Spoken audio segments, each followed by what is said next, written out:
সাকিব যখন দেশের হয়ে মাঠে নামেন তখন অনেক নিবেদিত। নিজের জীবন এবং ক্যারিয়ারকে এত ভালোভাবে ভাগ করে নেওয়ার ক্ষমতা আছে যে শুধুমাত্র ক্রিকেট নিয়ে মাঠে নামতে পারেন। কথাগুলো বাংলাদেশের কাপ্তান নাজমুল শান্তর।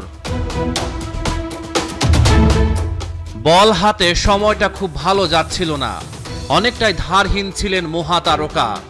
তবে রাওয়ালপিন্ডি টেস্টের শেষ দিনেই ছন্দে ফেরা সাউথ শাকিল, আব্দুল্লাহ শফিক আর নাসিম শাহর উইকেট নিয়ে ম্যাচের মোড় ঘুরিয়ে দেয়া। বহুদিন বোলিংয়ে এমন সাকিবের দেখা পাওয়া যায়নি।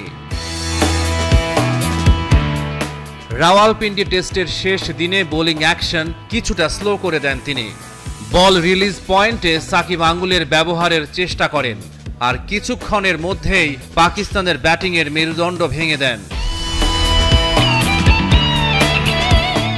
রাওয়ালপিন্ডিতে টিম ম্যানেজমেন্ট হয়তো বোলার সাকিবের চেয়ে ব্যাটার সাকিবের কাছেই বেশি কিছু করেছিল আশা। ব্যাটিংয়ে পাননি সাফল্যের দেখা, কিন্তু বোলিংয়ে নিজেকে উজাড় করে দেয়া। পাকিস্তানের বিপক্ষে প্রথম টেস্টে মোট 44 ওভার বোলিং করেছেন। জিম্বাবুয়ে ছাড়া গত 6 বছরে বিদেশের মাটিতে কারো বিপক্ষেই এত বেশি ওভার বল করেননি সাকিব। আন্তর্জাতিক ক্যারিয়ারে এমন একটা অর্জন গড়েছেন যা তাকে বসিয়েছে সর্বকালের সেরা বাঁহাতি স্পিন বোলারের আসনে। 498 ইনিংসে বোলিং করে 705 উইকেট ছিল ভেটরির। সাকিব তাকে ছাড়িয়ে গেলেন 482 ইনিংসে। বাঁহাতি স্পিনারদের মধ্যে সাকিব ও ভেটরি ছাড়া 600 উইকেট নেই আর কারো।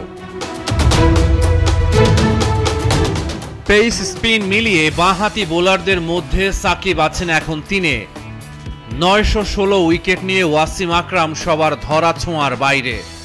761 উইকেট নিয়ে চামিন্দা ভাস সাকিবের উপরে। রহমান পেয়ার 71।